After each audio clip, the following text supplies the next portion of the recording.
Hello, we're going to continue practicing initial and final syllables. We're going to delete an initial or final syllable and listen for the syllable part that's left over.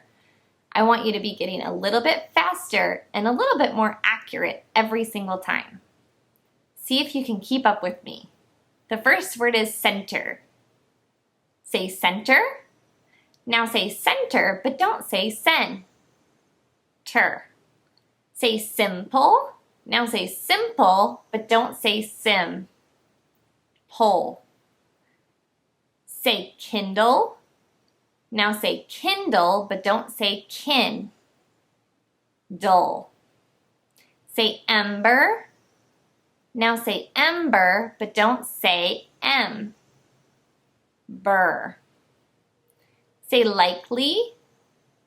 Now say likely, but don't say lee. Like. Say balloon. Now say balloon, but don't say ba. Loon. Say lumber. Now say lumber, but don't say burr. Lum. Say lasting.